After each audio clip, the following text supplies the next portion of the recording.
வணக்கம். பாயமொழி படத்தோட விமர்சனத்தோட வந்திருக்கேன். நம்ம சுசீந்திரன், விஷால் இவங்க 2 பேரோட கூட்டணியில் பாண்டியன் நாடு வெளியாகி மிகப்பெரிய ஒரு ஹிட்டான படம். மறுபடியும் இவங்க இணைஞ்சு பாயமொழி ரிலீஸ் ஆகிருக்கு. இந்த படம் எப்படி இருக்குது அப்படின்றத பார்க்கலாம். ஃபஸ்ட்டு இந்த படத்தோட கதை அப்படின்னு பார்த்தீங்கன்னா, ஒரு நேர்மையாக அரசியல்வாதி எப்படி வாழணும் அப்படின்ற ஒரு குறிக்கோளோடு வந்துக்கிட்டு இருக்க ஒரு அரசியல்வாதி, இந்த மற்ற அரசியல்வாதிகளும் மக்களும் எப்படி அவனை வழி தவறி போக வைக்கிறாங்க, அவனுக்கும் போலீஸுக்கும் இடையில் நடக்கிற போராட்டம் என்ன அப்படின்றது தான் இந்த படத்தோட கதை அப்படின்னு சொல்ல முடியும்.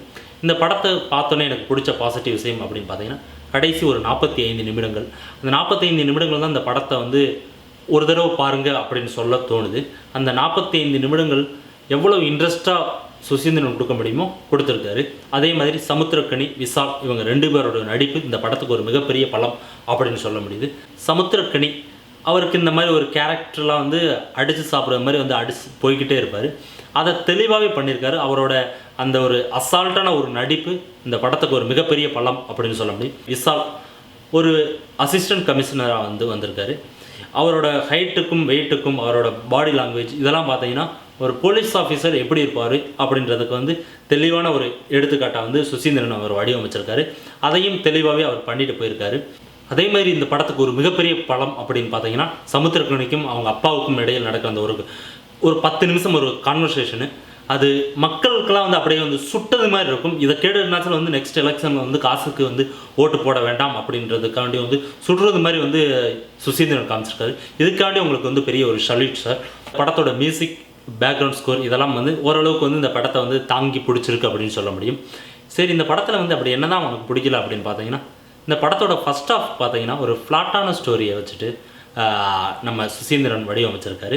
அதே மாதிரி நம்ம காஜல் அகர்வாலுக்கும் விஷாலுக்கும் இடையில் நடக்கிற ஒரு காதல் காட்சிகள்லாம் ஒரு செயற்கையாக சொருகுனது மாதிரி இருக்குது.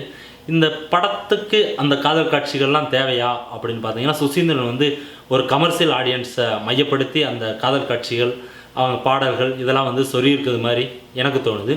இல்லைன்னா மக்கள் பார்க்க மாட்டாங்களோ அப்படின்ற ஒரு பயத்திலேயே அந்த காதல் காட்சியில் வச்சுருக்காரு.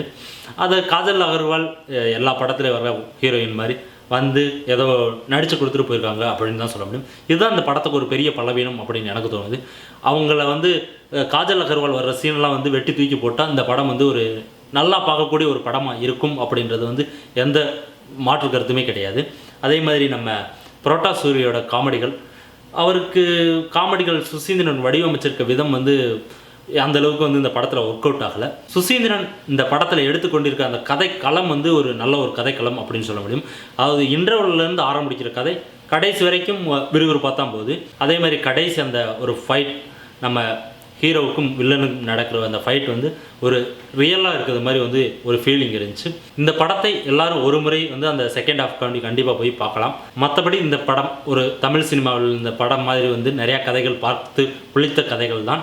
அதவே சுசீந்திரன் ஒரு வித்தியாசமான முயற்சியை கொடுத்துருக்காரு. எல்லாரும் போய் தேட்டரில் போய் பார்த்து என்ஜாய் பண்ணிட்டு வாங்க. என்னோட விமர்சனம் பிடிச்சிருந்துச்சுன்னா கீழே இருக்க சப்ஸ்கிரைப் பட்டனை நமக்கு எல்லாத்தையும் ஷேர் பண்ணுங்கள். நன்றி, வணக்கம்.